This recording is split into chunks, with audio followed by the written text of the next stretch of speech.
प्रारब्ध के सभी दर्शकों को मेरा नमस्कार। मेरा नाम है संदीप आर के सिंह और आज हमारे साथ श्री आनंद राजाधक जी। आनंद सर, बहुत बहुत स्वागत है आपका। कैसे हैं? नमस्ते। बस ठीक हूँ। आवाज थोड़ी सी खराब है लेकिन ये मुद्दा महत्व का है।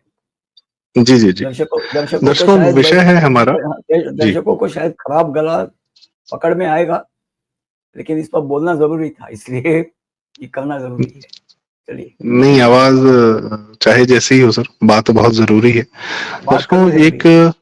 हाँ, एक थोड़ा सा एक होता है ना कि एक खुशी की खबर तो नहीं कह सकते इसको, पर एक थोड़ा संतोष की न्यूज आई है। चंदन गुप्ता, हमारा भाई, हम लोग का तिरंगा यात्रा जो है उसकी हत्या कर दी गई थी कासगंज में, और 2018 की घटना है। आज उसके लोगों को, जिन लोगों ने ये हत्या की थी, 28 लोगों को आजीवन कारावास की सजा दी गई है। वो भी एनआईए कोर्ट ने दिया है। ठीक, आनंद सर, आपका क्या टेक है? आप क्या कहना चाह रहे हैं इस पे? पहली बात तो ये है कि ये हत्या चंदन गुप्ता की नहीं हुई है। जो जो मर गया है व्यक्ति, जो मृतक है, उसका नाम चंदन गुप्ता है।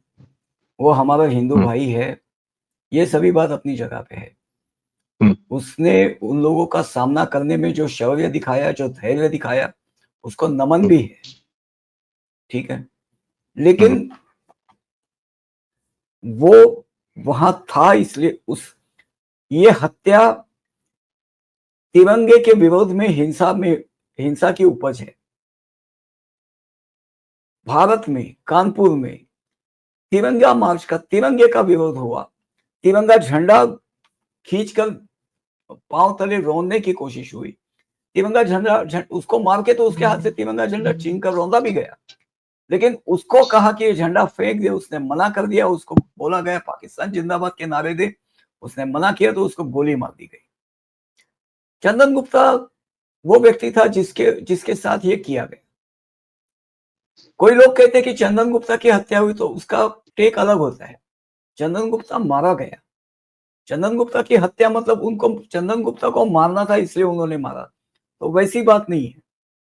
ये गोली चंदन गुप्ता को लगी, लेकिन वो चली थी गोली भारत पे। महत्व का मुद्दा ये है, ये गोली भारत को मारी गई थी। चंदन गुप्ता ने अपने छाती पर झेली क्योंकि वो सामने था। ये फर्क हमें समझना बहुत जरूरी है। आप समझ रहे हैं इस बात को? हाँ जी सर, बिल्कुल आपने एकदम सही कहा कि एक इंसान पर वो न माना जाए।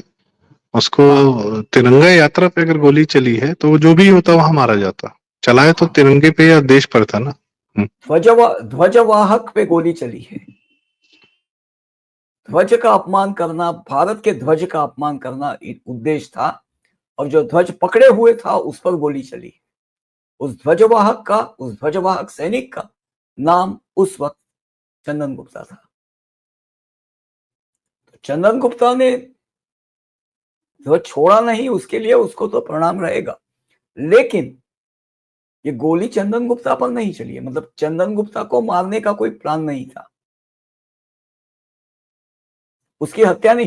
देखिए क्या होता है, मर्डर जो होता है ना, कहते प्रीमेडिटेटेड था। तो प्रीमेडिटेटेड चंदन गुप्ता का मर्डर करना पहले से सोचा हुआ नहीं था। इस तिरंगा यात्रा का हिंसा के साथ विरोध करना, डरा धमकाना, और जरूरत पड़े तो गोली भी चलाना, ये पूरा सोचा हुआ था। इसका शिकार हुआ चंदन गुप्ता। अब संभल में पत्थर चले हैं तो पत्थर किसको लगता, किसकी जान ले लेते, उससे उनको कोई मतलब नहीं है। वो तो कोई भी हो सकता, कोई भी हिंदू हो सकता है। वैसे मैंने वहां पूछा भी था ना कि क्रॉस फायरिंग में जो 4-5 मरे थे, तो क्रॉस फायरिंग उनकी आपस की थी। तुर्क पठान, देसी विदेशी। हाँ, नहीं देसी विदेशी नहीं, वो विदेशी विदेशी है। हाँ, तो मलेच हाँ, मलेच की थी। तो फिर उसमें शहीद कौन हुआ भाई? वो तो शहीद नहीं हो सकता। उन्हें शहीद कहने का उनको अधिकार ही नहीं है। असल में क्या है ना, आपको आपको आपको किसी मौलाना को एक्सेस नहीं है। तो ये टीवी डिबेट में, चैनल डिबेट में किसी मौलाना को पूछना चाहिए, ये तो दोनों मुसलमान फैक्शंस में हुए, वो शहीद कैसे हुए? मौलाना पकड़ा जाता वहां पे। खैर, चंदन गुप्ता के मामले पे आते हैं, दोबारा वो जरा कटिंग दिखाइए। अब ये क्या कहते हैं, they should also ponder what interest India based NGOs that is citizens of justice and peace. अभी मैंने एक लाइन अंडरलाइन किया, एक वाक्य अंडरलाइन किया है, people's union for civil liberties, इस पर मैं आता हूं, Rihai Manch, united against hate and foreign NGOs like alliance for justice and accountability, ये न्यूयॉर्क की है, इंडियन अमेरिकन मुस्लिम काउंसिल, ये वॉशिंगटन की है, साउथ एशिया सॉलिडारिटी ग्रुप, ये लंदन का है। तो भाई इनको यूपी में एक सांप्रदायिक झड़प में उनको क्या इंटरेस्ट है भाई? अच्छा, ये people's union for civil liberties की बात करते हैं। ये पीयूसीएल जो है, इसके संस्थापक भले ही जयप्रकाश नारायण थे, वैसे जयप्रकाश जी खुद भी वामपंथी थे, लेकिन एक थोड़े शरीफ थे। आजकल के वामपंथियों जितने उतने गाली के लायक नहीं थे, थोड़े शरीफ थे। कुछ वामपंथी हुआ करते थे, तो असल में उनको तो यूजफुल में गिना जाना चाहिए, क्योंकि उनके नाम का ये लोग फायदा उठाते हैं।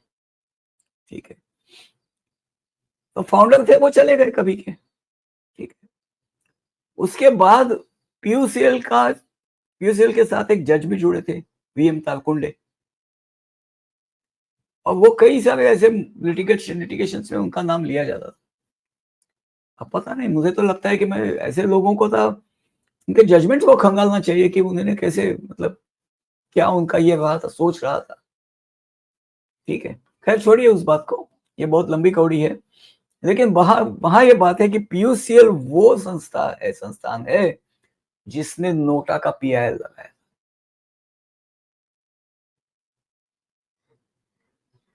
दो 2013 में नोटा पे निर्णय आ गया, नोटा कानून बन गया। और ये कानून कैसे बना, मुझे उसे पीआईएल लगाने वालों की इंटेंशन पे मुझे कोई शक नहीं है, वो तो क्या चाहते हैं। Do you find a connect between the intention of people जो एक फर्जी चीज नोटा लेकर आते हैं और कासगंज में उत्तर प्रदेश के किसी टायर 3 टायर 4 कस्बे में जाकर 28 लोगों का केस भी लड़ते हैं? तो ये क्या कनेक्शन दिखता है आपको कि ये नहीं, एक ही एनजीओ है, मुसलमान अपराधियों को बचाने का भी प्रयास कर रहा है और साथ में वोटर्स को भी कुछ ये कहीं से भी देखिए, नोटा का अगर हम नोटा को देखते हैं तो नोटा को किसने कानून बनाया, ये मेरे लिए बहुत जिज्ञासा का विषय है। क्योंकि नोटा जो है ना, फ्रॉड है, एब्सोल्यूट फ्रॉड है, क्रिमिनल ऑफेंस है नोटा मेरे नजर में। और कैसे, मैं बताता हूँ। देखिए, रेलवे में जो चेन होता है ना, खींचने के लिए, रोकने के लिए चेन खींचे, लेकिन उसके नीचे लिखा होता है बिना पर्याप्त कारण के चेन खींचे तो आपको जेल होगी, दंड भी होगा, जेल भी होगी। नोटा को मैं वैसे ही देखता हूँ, क्योंकि देखिए ईवीएम पे नोटा का बटन जो है वो अंत में होता है, उसमें क्या लिखा होता है, नोटा का मतलब ही क्या है, नन ऑफ द अबोव। मतलब ऊपर जो 15 नाम है, 16 का पैनल होता है, तो 15 नाम है, उसमें से एक भी मेरे पसंद का नहीं है।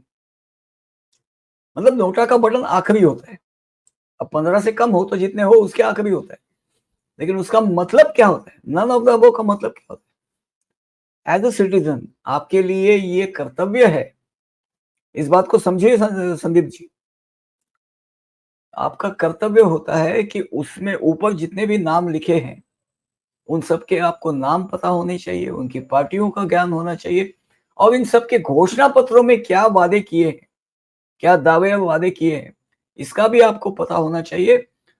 उसके परिशीलन के, उसके अभ्यास के उपरांत ही आपने नोटा दबाने का निर्णय लिया है। ऐसे ही गैर जिम्मेदाराना निर्णय नहीं हो सकता हो, क्योंकि आपके यहाँ इलेक्शन कंडक्ट करने के लिए सरकार ने लाखों रुपए खर्च किए हैं। तो नोटा क्यों लाया गया था सर? एंटी इनकम्बेंसी वोट को फर्जी साबित करने के लिए? बिल्कुल। तो नहीं, एंटी इनकम्बेंसी नहीं, क्या था, 2013 में नोटा पास हुआ था, ये बूबी ट्रैप था नोटा, बूबी ट्रैप था। देखिए 2013 में पास हुआ तो 2014 में उसका उपयोग नहीं किया, शांत बैठे। हम्म। 2018 में उपयोग किया। सर एक 18 सेकंड, में एक बहुत जरूरी कॉल आ रही है, मैं तुरंत पॉज करके ना फिर, बहुत जरूरी कॉल है सर, एक सेकंड सर। हाँ, तो तो मैं ये बता मैं रहा था आपसे आपको, पूछ, जी नोटा सर। नोटा जो था वो एक बूबी ट्रैप था। नोटा का उपयोग उन्होंने 2018 में किया। 14 में कांग्रेस के खिलाफ एंटी इनकम्बेंसी इतनी तगड़ी थी कि एक्चुअली 14 में मोदी को जिताया नहीं था। हम्म। मोदी को जीतना ही था। 14 में कांग्रेस को हराया था। जैसे राजनारायण ने भाऊ तोरसेकर हमेशा बताते, राजनारायण जी ने भाऊ तोरसेकर को बताया था, मिले थे, भाऊ तोरसेकर बच्चा रिपोर्टर थे, तो उन्होंने बताया कि मैं तो जीत चुका हूं, बस गिनती बाकी है। तो बोले इलेक्शन अभी नहीं हुआ, बस गिनती बाकी है, कैसे बोल रहे? तो तुम बच्चे हो, अभी बहुत समझ नहीं है राजनीति। लेकिन ऐसा है कि इंदिरा के खिलाफ वहां इतना रोष है कि कोई भी खड़ा होगा तो जीत जाएगा। मैं खड़ा हूं तो मैं जीतना है, तो मैं जीतूंगा। तो वहां 14 में बात ये थी कि कोई भी पार्टी होती, क्रेडिबल पार्टी लगती लोगों को, तो जीत जाती। भाजपा थी, मोदी जी थे, तो जीत गए। मतलब भाजपा के टिकट पर मोदी जी ना होते तो भी भाजपा जीतती। मोदी जी असल में जीते 2019 में, उससे भी बड़ी उनकी परीक्षा हुई 2024 में, वो उस पर मैं अलग से बात करूंगा।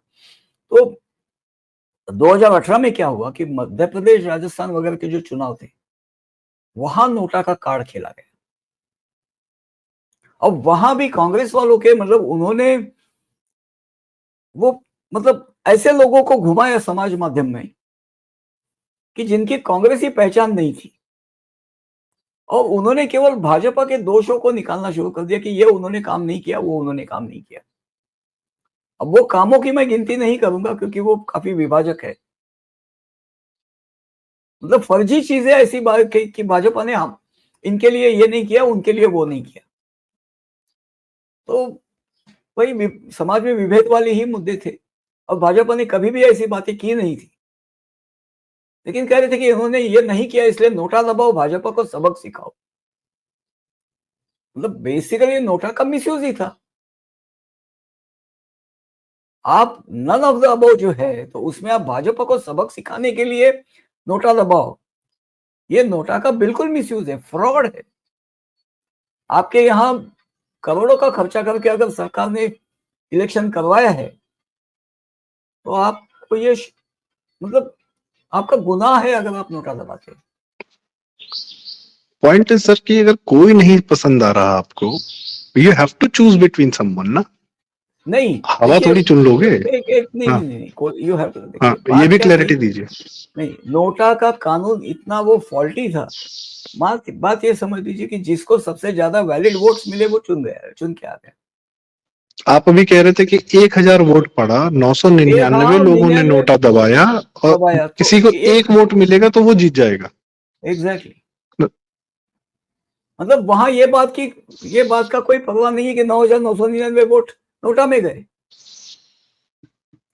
जीता जो जीता वो सिकंदर। हम्म, हम्म। तो ऐसा कानून का क्या मतलब? और बेसिकली आप अगर जो वोटर है वो अगर सोच समझ के नहीं दबाता, केवल भाजपा को हराने के लिए दबाता है या भाजपा को सबक सिखाने के लिए जाकर अपना वोट वेस्ट करता है, तो इसका मतलब ही क्या हुआ? तो ये कानून तो फर्जी था, बिल्कुल फर्जी था। और इसको लाए हुए थे पीयूष गोयल। मतलब कुल मिला के उनका काम जो है वो एंटी इंडिया ये काम था उनका। तब भी वो भी एंटी इंडिया था, ये भी एंटी इंडिया है। मतलब इसमें तो मुहर लग गई ना, उनके इंटेंट्स पर मुहर लग गई।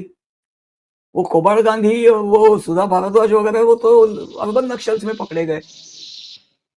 ये सब इनके साथ जुड़े हुए थे। तो ये जो ऐसे एनजीओज है, ये असल में तो सबसे बड़े एनजीओ का ये एजेंट है ना। सही बात है। तो वो सबसे बड़ा एनजीओ भी कहाँ भारत के हित में कोई काम करता है? उन्हें तो बस अपने घराने की हुकूमत से मतलब है। तो इसमें अरे मेरा सर, टेक तो सीधा विनायक सेन है इसमें। हाँ, विनायक सेन मैंने बोला ना। हाँ, विनायक सेन है, कोबाड़ गांधी भी है। हम्म, सब वामपंथी, हाँ, नंबर 1 वामपंथी। और वो सुधा भारद्वाज भी है, हम्म, वो सेक्रेटरी थी उनकी। तो ये सब लोग इसके देखिए, वामपंथियों को जो असल में उनके पास, देखिए, उनके पास सॉल्यूशन कुछ नहीं होता, उनके पास केवल प्रॉब्लम होता है, और हर सॉल्यूशन पे उनके पास प्रॉब्लम होता है। तो सर एक बात बताइए, सिविल लिबर्टीज की बात कर रहे हैं, तो ये 28 लोग जो चंदन गुप्ता की हत्या में शामिल थे और दंगा कर रहे थे, चंदन गुप्ता के दंगे में शामिल, नहीं फिर वही बात, मैं समझ गया आपकी बात, मैं कह रहा हूँ एक जो हिंसा हुई उसका परिणाम चंदन गुप्ता की हत्या में हुआ। जी, मैं कह रहा हूँ कि जो 28 शामिल थे इस पूरे प्रकरण में, उसको, उन 28 मुसलमानों को बचाने के लिए ये पीयूसीएल क्यों उतरेगी और क्यों इस तरीके की फंडिंग करेगी और उनका वकालत का खर्चा उठाएगी? तो ये तो यही काम करते ही होंगे। क्या जमात इस्लामी के भाई हैं क्या ये लोग? होंगे ही होंगे। हाँ, एक तो रिहाई जमात मंच तो है इस्लामी ही। भी इसी प्रकार के मुसलमानों के नहीं, केसेस लड़ती है। रिहाई मंच तो है ही, हम्म, रिहाई मंच ऐसे ही काम करता है। असल में ये सब उनके, देखिए, उनके पास ये सबसे बैकअप जो है ना, लीगल बैकअप, ये उन्होंने पहले से बना रखा है।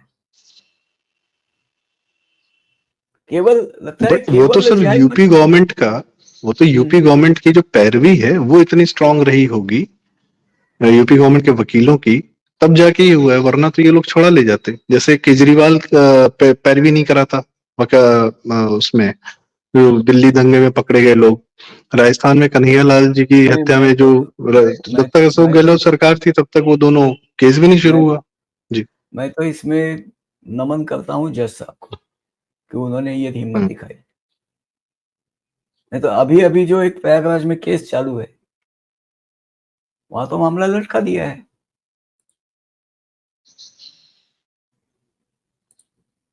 आपको मालूम है, जो वहां पे केस, अजीत भारती ने उसमें लंबा सा ट्वीट किया है, मैं बता देता हूँ आपको। ये जुबेल का जो क्लिप कटुआ का जो केस था ना, अब उसमें तो अजीत भारती बता रहे कि 2 बार तो उसमें बेंच हट चुकी है, बेंच ने रिक्यूज कर दिया। अब आज की केस में भी उदिता त्यागी गई थी, तो सुबह की केस दोपहर को कर दी, फिर 10 दिन का टाइम दे दिया।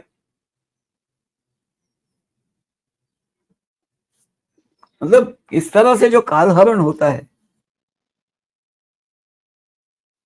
तो यही मामला जो है, इसमें जो फैसला आया, और इसमें देखिए महत्व की बात क्या है कि ये संगठनों के नाम लिए, हमेशा ये बात होती रही है, जो लोग इसमें इन्वॉल्व होते हैं और जिन पर केसेस होते हैं, जो लोग पकड़े जाते हैं, उनकी 2 वक्त खाने की औकात नहीं होती। हाँ, हाँ, तो यही है।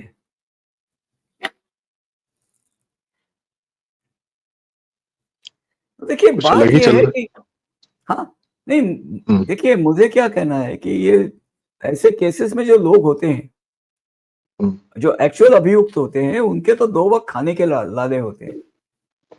इतने बड़े महंगे वकील उनके पास कहां से आएंगे? और मैं अगर ये कहता हूं कि देखिए, रिहाई मंच इसका खर्च उठाता ना, तो भी मैं कहता हूं ठीक है, क्योंकि रिहाई मंच एक मुस्लिम ऑर्गेनाइजेशन है। ठीक है, वो दिखाने के लिए उसमें कुछ वामपंथी हिंदुओं को भी लेते हैं साथ में, लेकिन वो विंडो ड्रेसिंग है। ठीक है, खाना पूर्ति कर देते हैं। तो रिहाई मंच अगर ये केस लड़ता तो मुझे उसमें कोई ज्यादा आपत्ति नहीं थी। ये बाकी के लोग, पीयूसीएल और ये सिटीजन्स अगेंस्ट हेट और ये फलाना ढिमकाना, ये इतने लोग अमेरिका से, अमेरिका से, इंग्लैंड से, मतलब कहाँ कहाँ से पैसे आ रहे हैं?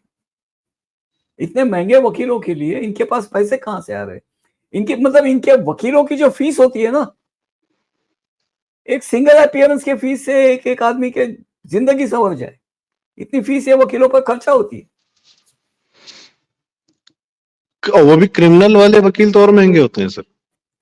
नहीं, मैं ये कहना चाहता हूँ कि इनके लिए जो वकील अपीयर होते हैं ना नॉर्मली हम्म ऐसे केसेस, हम्म हम्म तो ऐसे वकीलों की एक टाइम के फीस पे ये चिरकुट लोग जो गुनाहों में जिनके हाथों से गुनाह करवाए जाते हैं, हम्म तो उनकी तो उस खर्चे में एक एक समय के फीस से उनकी तो जिंदगी नहीं बन जाए।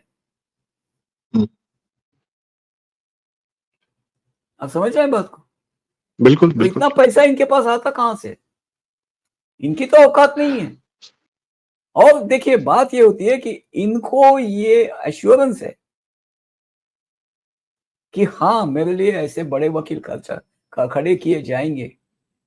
हम्म जब तक मैं जेल में हूं तो मेरे फैमिली को ये लोग संभालेंगे।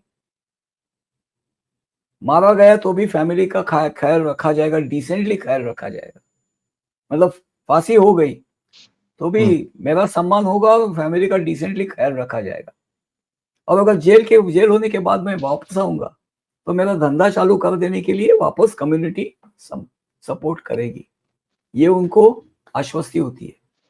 इसीलिए आदमी इतना कदम उठाता है, इतने क्राइम करता है, और इसीलिए वो कहता है कि ये क्राइम है ही नहीं, हम तुम्हारे कानून को मानते ही नहीं है। तो सही बात है।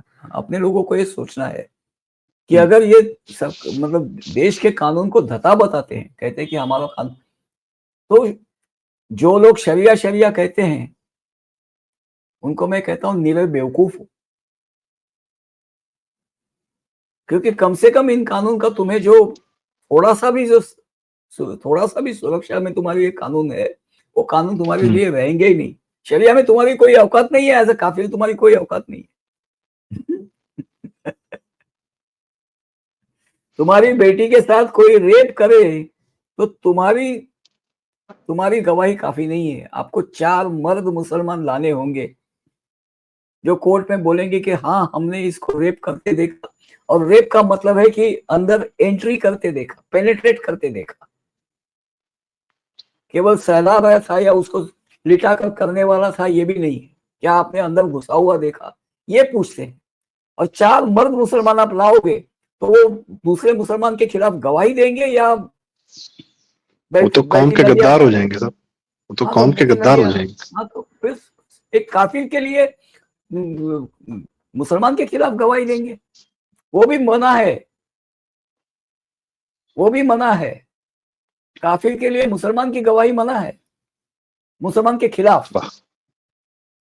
तो कहां से ये शरिया से कौन सी उम्मीद रखते हैं ये मूर्ख लोग? चित भी मेरी, पट भी मेरी, सब कुछ मेरा, जमीन अल्लाह की।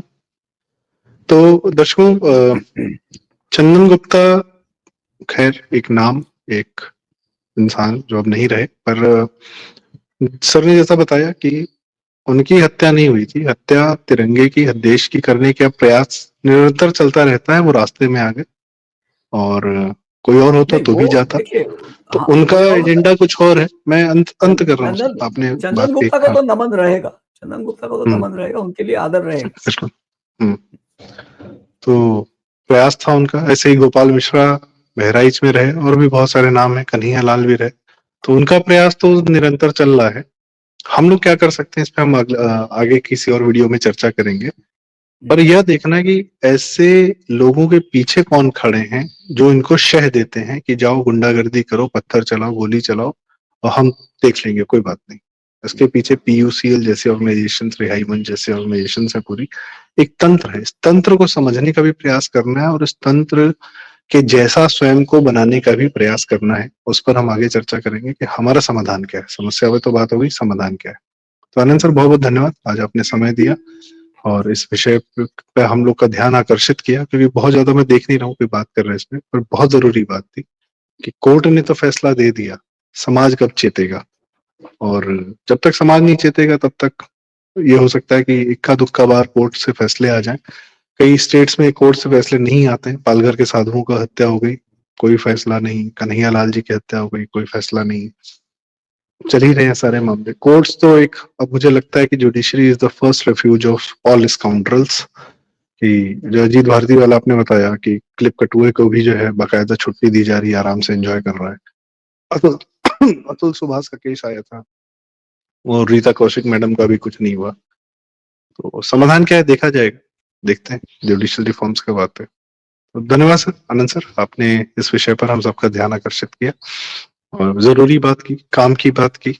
और इसके लिए मैं दर्शकों से रिक्वेस्ट, कृपया वीडियो लाइक करें, शेयर करें, चैनल जरूर सब्सक्राइब करें प्रारब्ध, और आनंद सर का चैनल है आनंद आख्यान, यह भी सब्सक्राइब करें। Thank you so much.